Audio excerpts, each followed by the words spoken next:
Isang mapagpalang araw po sa ating lahat. Ako si Emmanuel O. Alejandre. Ito ang aking daily devotion ngayong October 28.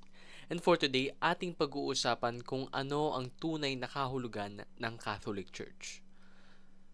This relates to our topic of Universal Church na makikita natin sa Matthew chapter 16 verse 18 na nagsasabing, "And I tell you that you are Peter, and on this rock I will build my church, and the gates of Hades will not overcome it." So, dito sa verse na to, may hinuha natin yung establishment of the church, no? Yung church daw po ay dapat ini-establish sa rock. And yung rock na yun, maraming interpretations. Pero, makakasiguro tayo na yung rock na tinutukoy ng ating Panginoon ay isang matibay na pundasyon upang hindi tayo matibag ng kahit anong puwersa, kahit sa Hades pa yan, no? So, ano nga ba yung universal church? Well, the universal church refers to the whole body of Christ. The true believers from every nation and generation united by faith in Jesus and indwelt by the Holy Spirit. So, ibig sabihin daw po, lahat ng mga taong naniniwala, tunay na naniniwala sa Panginoon ay kasama sa universal church na to. It transcends denominations, cultures, and borders, forming one spiritual family redeemed by Christ's blood.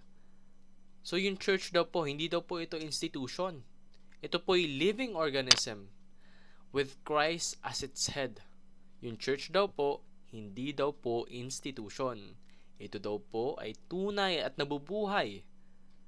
At ang nasa punot dulo nito, ang nagahari dito, ay si Jesus Christ. So,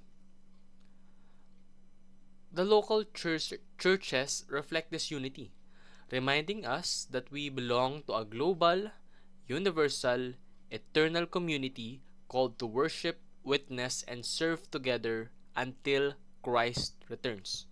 That is the church. Hindi po natin kailangan sumama sa isang malaking organisasyon upang tayo'y makabilang sa church.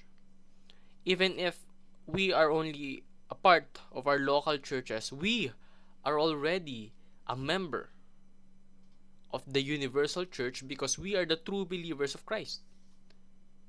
And therefore, as His true believers, we will carry out the mission He has given us. So, kapag may nagbabanggit ng Catholic Church, isipin mo na hindi ito yung isang organisasyon. Because the term Catholic means universal.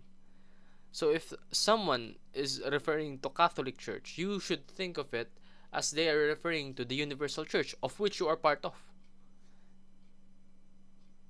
Kahit na hindi ka kasama sa religion ng Catholic, yung true meaning ng Catholic Church is yung church na kung saan pinamumunuan na Jesucristo.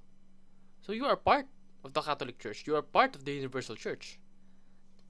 And yung church na to, the Church of Jesus, is a movement. Hindi po institution. Hindi po samahan lamang. Ito po'y movement. Ito'y paggalaw ng mga tao na nagka-carry out ng will of God. So the movement of Jesus welcomes you. Hindi mo kailangan pumasok sa isang institution para lang masabing ikaw ay parte ng universal church. As long as you believe in Christ, you do everything in your power and in your life to serve Him, you are part of the universal church. So join the worldwide movement of Christ. Be a part of the Catholic, the universal church, and serve Christ. And one of the ways you can serve Him is by allotting 1 to 2 hours of Bible study every day. Now, we all have our busy schedules, but we must be aware that God the Father, has given His Son, His one and only beloved Son, to save us.